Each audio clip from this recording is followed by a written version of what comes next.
Okay, तो amendment लाने के लिए हमें दो तरह से मेजोरिटी पास करानी होती है। कहाँ से? पार्लियामेंट से, बाय द पार्लियामेंट। कहाँ से?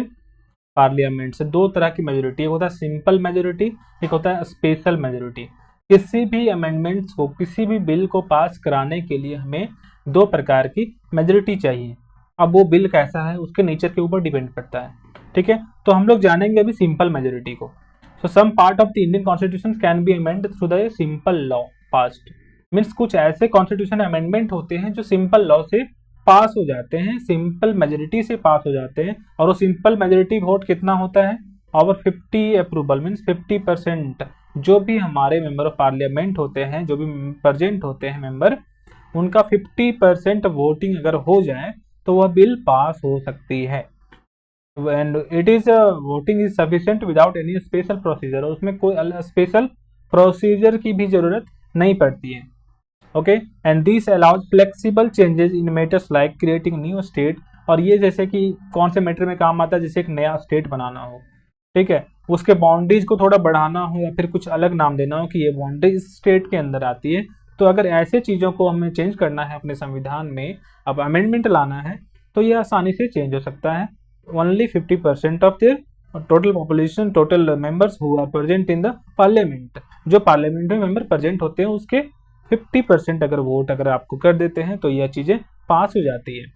ठीक है, इसे हम लोग शॉर्ट पॉइंट से इसको समझते हैं, जो क्या है? फॉर फ्लेक्सिबल कॉन्स्टिट्यूशनल पार्ट्स, क्योंकि यह काफी लचीला पार्ट है हमारे संविधान का, तो ये आसानी से चेंज हो जाता है। ऑर्डिनरी, और जो ऑर्डिनरी लॉ होते हैं वो आसानी से पास हो जाते हैं पार्लियामेंट से। नो स्पेशल अमेंडमेंट प्रोसीजर्स नहीं होता है, किसी भी स्पेशल प्रकार का प्रक्रिया इसमें नहीं होता है, आसानी से पास होता है। कहने का मतलब ये है। ओके, एंड इसके लिए सिंपल मेजोरिटी चाहिए। कितना मेजोरिटी चाहिए? 50% मेजोरिटी चाहिए बस। And used for state formation and it's boundaries. यह किस में काम आता है? स्टेट फॉर्मेशन को, स्टेट, नए स्टेट को बनाने के लिए, जो आर्टिकल 1 में दिया गया है, यूनियन एंड स्टेट, है ना, इट्स टेरिटरी, जो हमारे आर्टिकल 1 में इस चीज को बताता है, पार्ट 1 के आर्टिकल 1 में।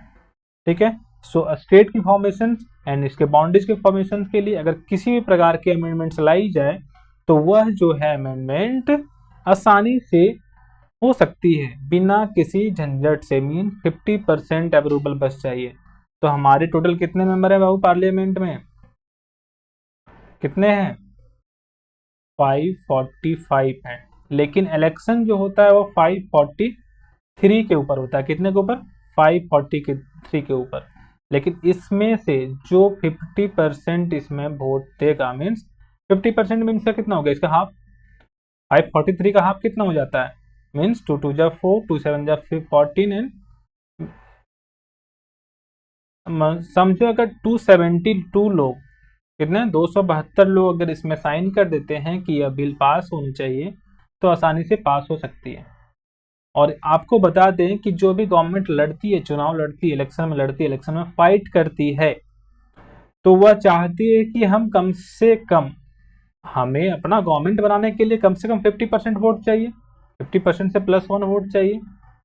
इतना कम से कम सीट चाहिए, 272 सीट तो चाहिए किसी भी गवर्नमेंट को अपना सरकार बनाने के लिए। तो इस बार का हल्ला क्या था कि मोदी के जो पीएम हमारे मोदी हैं, आदरणीय नरेंद्र मोदी, वह क्या बोलते थे? हमें 400 पार सीट आ रही है। वह इसलिए बोल रहे होते थे क्योंकि वो अगर जो बिल को चाहे वो आसानी से पास करा सकते हैं, इसीलिए।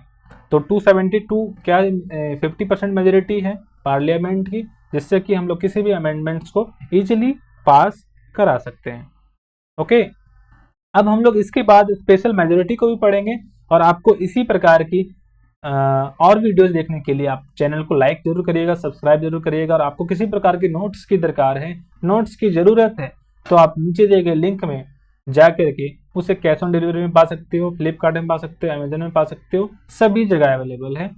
अगर कुछ प्रॉब्लम आ रही है तो आप सीधा कमेंट सेक्शन में कमेंट कर सकते हो। ठीक है, तो हम लोग इसके नेक्स्ट में पढ़ेंगे स्पेशल मेजोरिटी को।